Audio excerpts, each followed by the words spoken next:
الحمد للہ وحدہ لا شریک لہ والصلاة والسلام علی من لا نبی بعدہ۔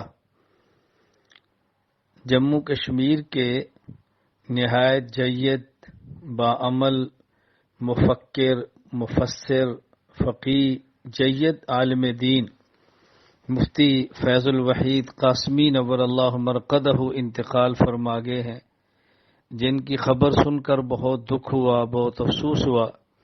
انا للہ و انا الیہ راجعون۔ انا للہ ما اخذ ولہ ما اعطى وکل شیء عنده باجل مسمى۔ اللہ رب العزت ان کی مغفرت فرمائے، درجات بلند فرمائے، آخرت کی منزلیں آسان فرمائے، ان کے تمام دینی اعمال کو اپنی دربار میں قبول فرمائے، ان کے تلامذہ متوسلین محبین کو ان کے لیے صدقہ جاریہ بنائے۔ اللہ رب العزت نے ان کو بے پناہ صلاحیتوں سے نوازا تھا، دین کا درد رکھتے تھے، علاقے میں علماء حق کی پہچان تھے، بہت بڑی خدمات ہیں ان کی، اللہ اپنے دربار میں قبول فرمائے۔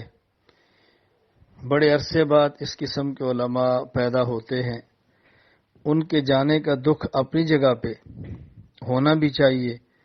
میں اس موقع پر گزارش کروں گا چند ایک چیزوں کا بہت اہتمام کریں۔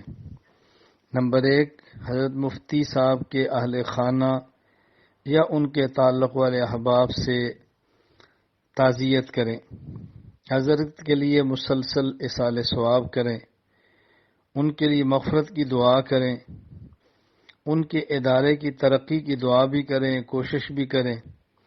جو حضرت کی زندگی میں حضرت کے ساتھ یا ان کے ادارے کے ساتھ جس طرح تعلق تھا، تعاون فرماتے تھے، حضرت کے جانے کے بعد بھی جاری رکھیں، اور جو ان کے شاگرد ہیں، مریدین ہیں، ان کو چاہیے کہ حضرت جس عنوان پہ کام فرماتے تھے، جس طرح دین کا دفاع کرتے تھے، دین کے جذبے کو لے کر پورے علاقے میں خدمت سر انجام دیتے تھے، آپ تمام اس کام کو جاری رکھیں۔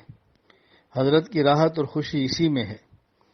اور ایک اہم گزارش کہ کسی شخص کے جانے پر افسوس اپنی جگہ پہ، جو حضرات زندہ ہیں، کام کر رہے ہیں، ان کی قدر فرمائیں، ان کے ساتھ تعاون فرمائیں، ان کے لیے دعائیں کریں، اور ان کی شرور اور فتنوں سے حفاظت کے لیے اللہ کے حضور ہاتھ پھیلا کر دعائیں مانگیں کہ اللہ تعالیٰ ان کی دعوت کو قبول فرمائے، محنت کو قبول فرمائے۔ اللہ تعالیٰ ہم سب کو اپنے اکابر کے نقش قدم پر چلنے کی توفیق عطا فرمائے۔ السلام علیکم ورحمۃ اللہ وبرکاتہ، وآخر دعوانا الحمد للہ رب العالمین۔